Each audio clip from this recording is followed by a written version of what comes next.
And there was this windsurfer that was windsurfing backyards with Robbie Nash, and it was a real light wind day, and it was building. I'd gotten cleaned up, and I was at the lifeguard station, and they asked me why I didn't paddle back out, and I'm like, I don't want to die today. Yeah.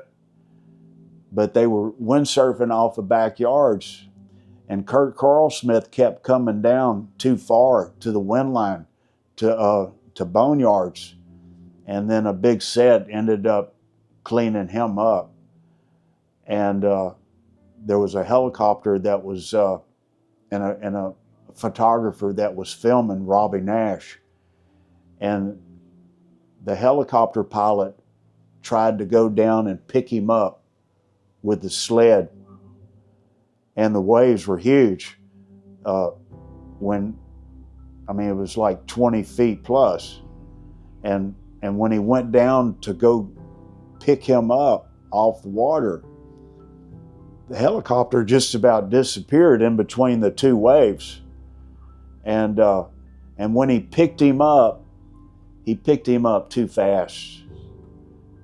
And I did a lot of high climbing when I was working in the refineries.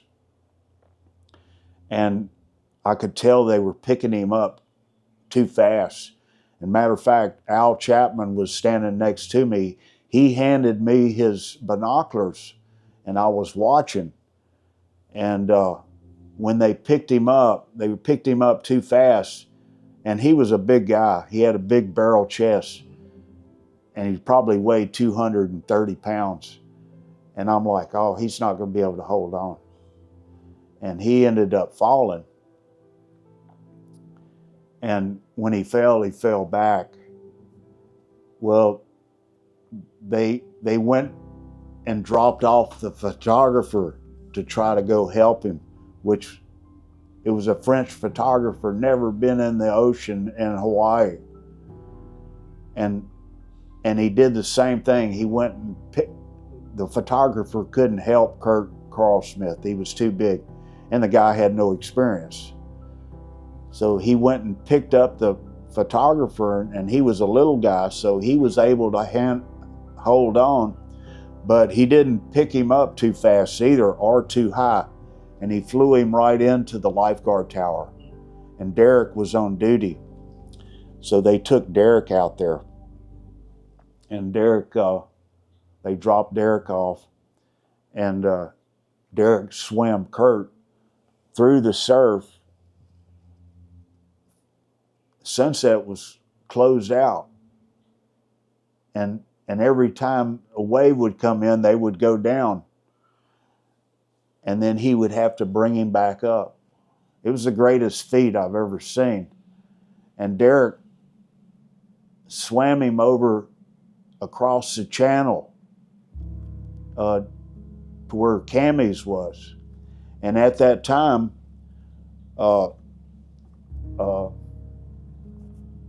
Rick Williams and Terry Ahui were on the jet ski. They called them in from Waimea Bay, and they got there just as this closeout set was coming in. It was probably 20 or 25 feet. And they were racing in front of the whitewater, got to Derek and Kurt and picked them up just in the nick of time, with the whitewater right behind them. And they raced in right here over to this tree right here. That's where they pulled up, and they tried to resuscitate him there. And they eventually took him to Wahiwa, and they gave him every chance to live, but he ended up passing away. But when that happened, I was always a little skeptical of the jet ski as a rescue vehicle.